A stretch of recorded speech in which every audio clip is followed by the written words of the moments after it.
G'day, I'm Mark from Self Sufficient Me, and in this video I want to give you my review on Organic Garden Co.'s raised garden bed. That's it behind me here, and you can see that she's had a bit of a blowout. It's fallen down here, and this is partly what this review is going to show and talk about, but we'll also talk about it in general. And what I'd like to say is stick with me, because if you're not even considering getting one of these types of raised garden beds or these brands, you still might want to hang around, because I'm going to talk about raised garden beds in general also, and it might just give you some tips and hints on what you might want to get if you're considering any type of raised garden bed and the things that you should look for. Let's get into it. Firstly, for those of you who are new to the channel and are wondering what's so great about raised bed gardening and why I do it, I'll leave a few links up here and also in the description below about other videos that I've done on this subject, raised bed gardens. I've done quite a few, and that covers heaps of why I do it. But in a nutshell, I don't like bending over anymore. I like stand-up gardening. I'm getting older. The older I get, the more my injuries from my military service start to affect me, and I just think when you get older in general, you hate bending over, don't you? This is excellent. And the other thing that is a major issue is I don't till garden anymore. I don't till up furrows and till the soil. My tiller is still in the shed. I haven't used it for years. I like non-till gardening or no dig gardening, and that's what you can do really easily in these raised bed type gardens. All right, let's now get into the specs of this thing. Firstly, it's made by Organic Garden Co., and they're distributed at Bunnings, which is a major home and hardware store here in Australia. There's Bunnings just about everywhere you look, in every city and town. The bed itself is 2 meters long by 1 meter wide and 73 centimeters high, so nearly a meter high, or 3/4 of a meter high. It's made of galvanized steel. It's an interesting design, and the reason why I purchased it in the first place was because they claim to be able to be put together in about 5 minutes. Now for me, for one person, I guess that 5-minute claim is for 2 people. For me, it took me a lot longer than 5 minutes to put together, but the design is such that you've got these plastic edges and these panels, and they're designed to just slide in. No screws, no bolts, no nothing. So very easy to put together and very easy to pull apart, and supposedly strong enough to hold a whole big lot of soil in it. But unfortunately, as you can see, this bed here has blown out, which is really disappointing. And it seems to have blown out from the seam here. I really need to fix that up. So I think before we go on, I'm going to fix this up, and then we can talk more about it.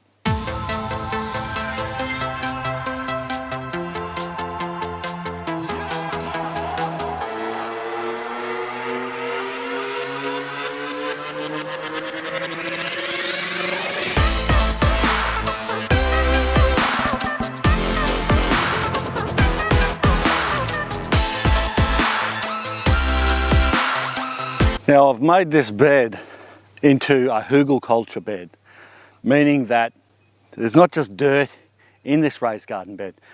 There's heaps of organic matter and big blocks of wood and logs throughout here, so it's making digging even harder, especially when I get down to that lower level. One thing that I'll bring up right now is that I don't like about this type of raised garden bed is the separated panels, the 2 panels to make the height. Really silly idea. Should be just the 1 panel with no joins. It makes the bed weaker, these double panels, rather than the one single sheet.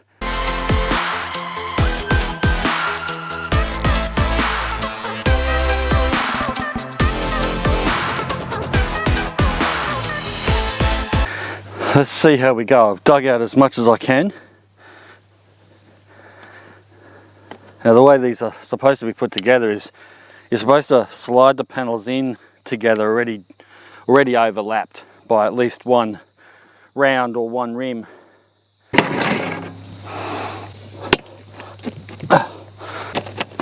Oh.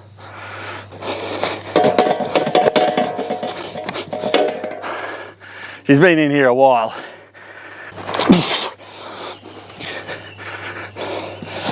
Oh. Right. Okay. Bottom, top. Remind me which one's the bottom. It's the first one. Now, if you want to know more about hugelkultur, I've done a whole video on it. Check it up here. Now I'm going to have to clear this so I can slip it in nice and easy. And I'll clear these runs of the grass. Now, I want to show you this. One thing I don't like about these joins and these posts in the corners of this square raised bed, which doesn't happen in the round or oval shaped beds. The corner posts essentially allow for this gap for the grass to get a hold of. You know, so if it's in a grassed area like mine, the grass tends to go right up the inside of the panel post. And when that grass ends up growing up that post there, it can then branch out into the top of your bed or through the center of it and then send the runners up. It drives you crazy trying to get rid of it.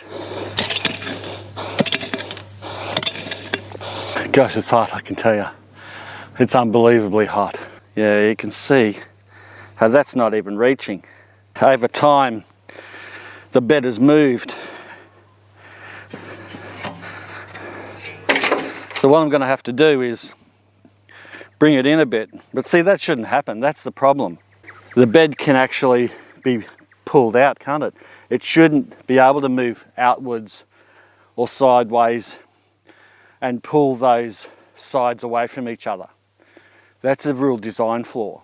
The design, when you get a lot of soil in, or hugelkultur method, can be problematic because as the soil shifts over time and settles, it can bow your bed out and then break the bed apart. And that's what's happened here. So essentially what I've got to do is shorten it. This is hard up against the garden bed here, as you can see. There's nothing much I can do about it. I can't even straighten that out slightly. It only needs to come this way about an inch.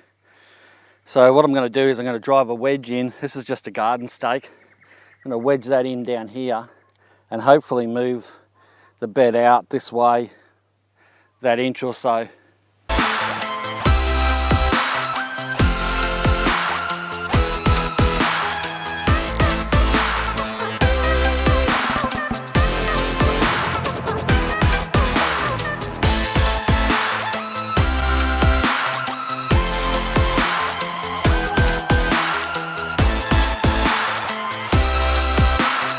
Okay, let's have another crack at it.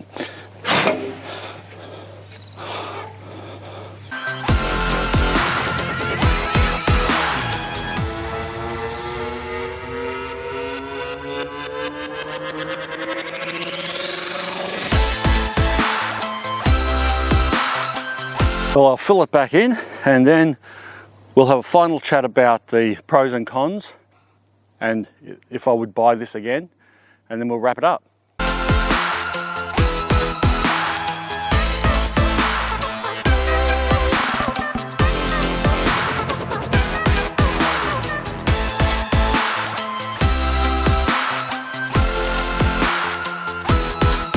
Okay, that's that fixed. So I better wrap this up before this big thunderstorm hits.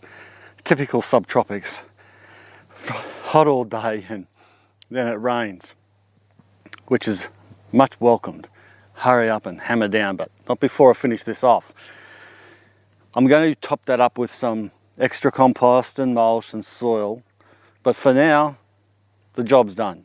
She's fixed back up, and I reckon with that extra peg in there and the peg here to stop that bed from pulling apart with whatever pressure is inside there, I think that should work and do the job. Now, I don't want this to sound like I'm dissing on this company and this type of raised bed too harshly. Let's be fair here. I have loaded this bed up with logs and that on the inside, and it's probably partly my fault that the bed pulled apart like that. But at the end of the day, there are better beds out there. The round and oval beds that I have, they never do this. The round and oval beds don't have grass grow up through them, and don't have the posts blow out or the grass grow up through the posts. I would say, personally, I wouldn't get another one.